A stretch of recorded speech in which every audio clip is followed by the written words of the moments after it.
Today is day 359 of the October 7 war, a war that Hamas had started. Hezbollah joined the next day, and now it involves the Islamic Republic of Iran and its proxies on a total of 7 fronts around Israel. The Islamic Republic of Iran has established a ring of fire around Israel. You've certainly heard the news. Hezbollah's head, Hassan Nasrallah, is dead. It's not only the people of Israel who are relieved. Actually, many throughout the Arab world are celebrating. After news of Israel's Friday strike on Hezbollah's leader spread, parties erupted in the streets of cities in Syria.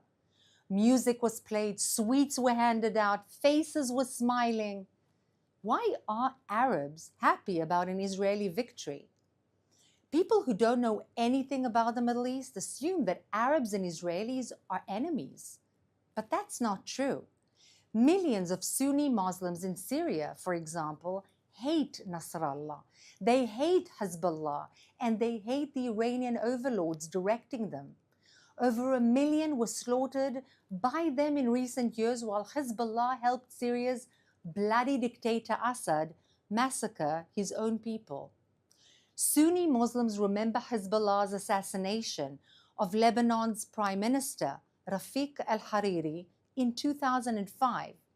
They also remember Hezbollah's slaughter of Palestinians in Yarmouk refugee camp in Syria in 2015.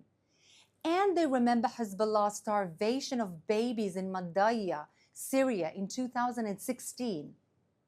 Ignore what Western commentators are telling you. Listen to what the Arabs themselves have to say. Many in the Arab and Muslim world know that Hezbollah is a force for destruction. They know that Hezbollah is an Iranian boot on their neck.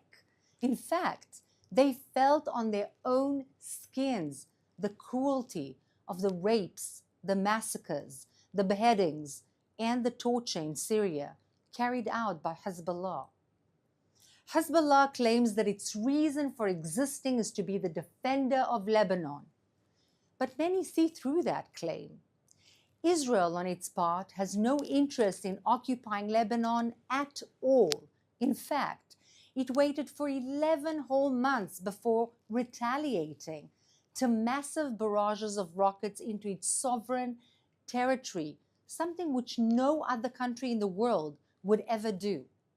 Let's remember, the week before Hamas and Hezbollah launched their wars on Israel on October 7th and 8th, global headlines were announcing that peace was coming to the Middle East. Actually, there was optimism in the air. There was talk of peace between Israel and the most important Arab state, the Kingdom of Saudi Arabia. Since then, the Islamic Republic of Iran has been trying to destroy Israel from 7 fronts, using the Arab proxies firing from the rubble of Iranian-dominated Arab states like Lebanon, Syria, Iraq, and Yemen. In the last weeks, with Hezbollah's senior leadership eliminated and Hamas being broken in Gaza, there is yet a chance to again pave the way to peace, but not before Israel makes absolutely sure that the Hezbollah, or what remains of it, is removed from the Lebanese-Israeli border and is disarmed. Or in other words, make sure that the 2 UN resolutions pertaining to the issue from 18 whole years ago are actually implemented. President Biden released a statement after Nasrallah's death, and he said that Israel's strike on Nasrallah was a measure of justice for his many victims, including thousands of Americans, Israelis, and Lebanese civilians. And he's absolutely right. The war is not yet over. Hezbollah continues to attack Israelis right now. Hamas continues to hold hostages in its terror dungeons in Gaza. The Iranian regime continues to threaten Israelis with yet more attacks. With Hezbollah's leadership in disarray, now is the time to press the advantage. Now's the time to leverage Israel's tactical victories over Hezbollah in order to roll back the Islamic Republic of Iran's regional hegemony. All countries of the world must stand behind Israel and its Arab partners in the region as they beat back the Iranian regime and forge a new future. Now let's take some questions from our audience watching live on social media.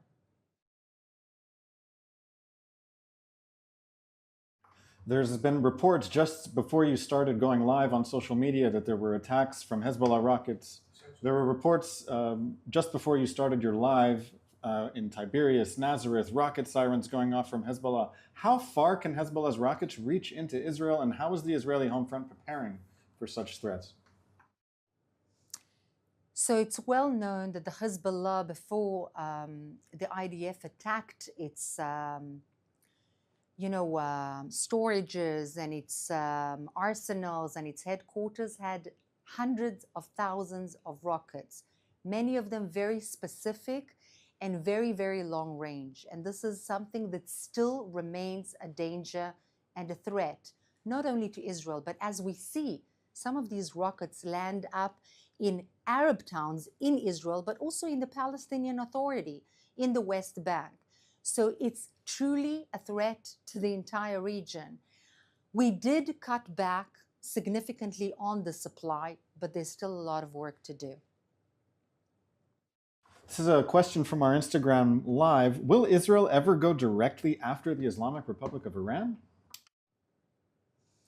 It's a very good question, and I have no intention of answering it directly here.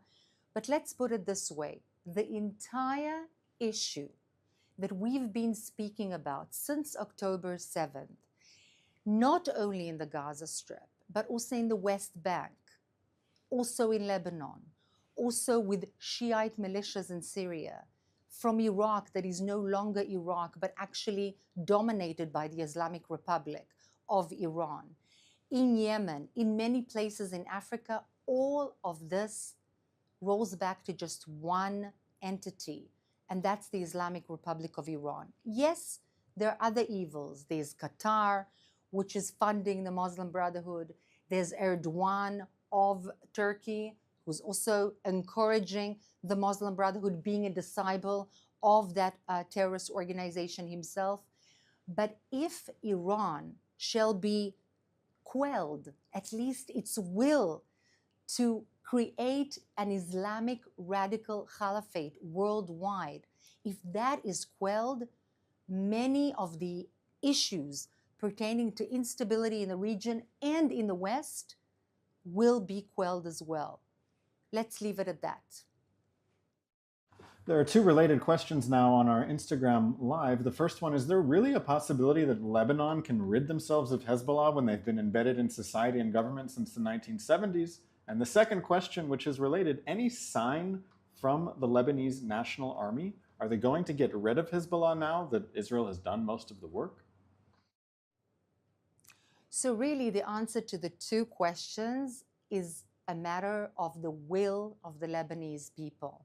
In fact, the origin of what was Lebanon to begin with is to be a safe haven or a sanctuary for the Christians in the region.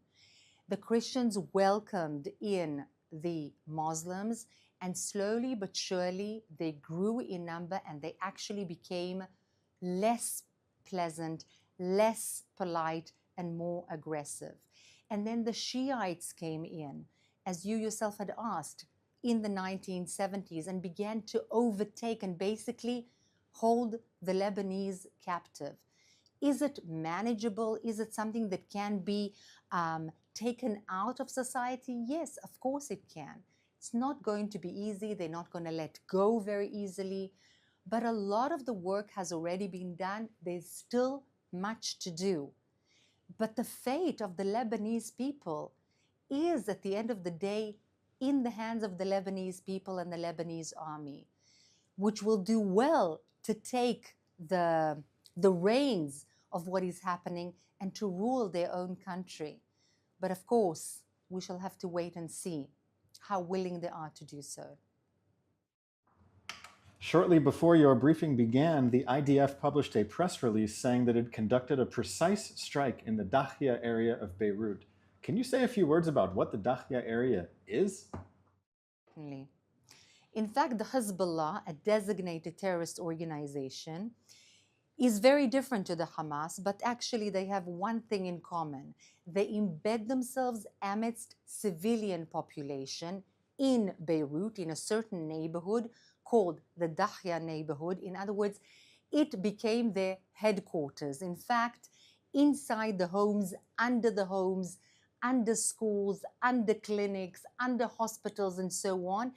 In other words, under civilian population and amidst civilian population, they embedded their terror cells and terrorist activity, thereby endangering the very population which they claim that they defend.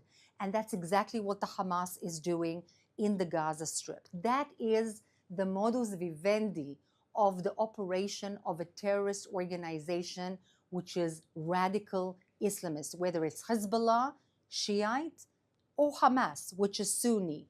But they both use the actual population, the civilian population, as human shields, which is terrible.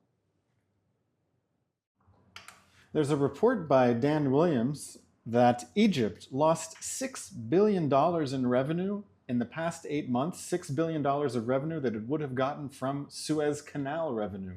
What is going on that has caused Egypt to lose so much revenue, and what can Egypt and its allies around the world do about it? So one of the things that have happened because of the instability in the region, plus the Iranian regime's backed Houthi fighters who have been actually targeting a lot of the shipments going through the canal, but also to the area in general, was the fact that Egypt was losing a lot of income. And for Egypt, this is critical because it's a 100 million person republic in a very bad economic status. And of course, tourism is not exactly booming when there are wars and instability, not to mention the loss of revenue because of the lack of passage through that canal. So Egypt is very, very upset by what is going on and very upset by the war in general. Can this be fixed? Of course. Very clear red lines need to be shown to the Houthis in the tactical manner. But again, I come back to what I said again and again before. The head of the snake is the Islamic Republic of Iran. They had armed, trained, encouraged the Houthis in Yemen, created havoc in Yemen itself, and created havoc in the entire region, including the economic stability of Egypt.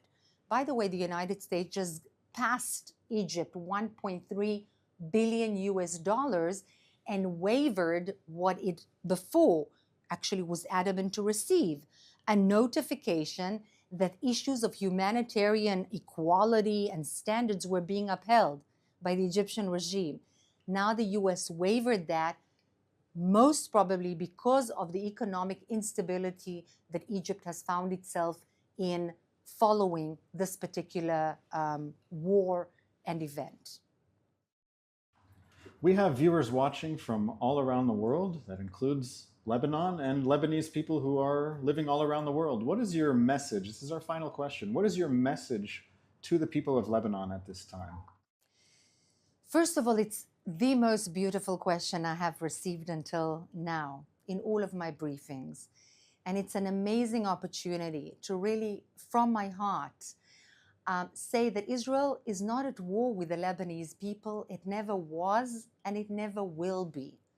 There is no ill feeling amidst any Israelis, and I can vouch for that, against civilians in Lebanon. We don't want to see people hurt, and we don't want a war. In fact, we crave and dream of peace with the Lebanese people. But of course, as a country, we don't want to see Radwan forces, which is the commander force of the Hezbollah, raping, murdering, massacring our people like the Hamas did in the south, and that's what they are planning to do with our civilians in the north, and that's a known fact. Plus, we cannot take that rockets are being thrown at us all the time, unprovoked. No country in the world can take that, and Israel cannot at all be expected to continue not to retaliate. And that's why Israel did what it did against the Hezbollah, not only for the Israeli people, but for the people of the region in general. And inshallah, we'll have more warm words to say to one another in the future. Thank you so much for joining today. And yes, we'll be back again, as always, tomorrow at 3 p.m. Israel time.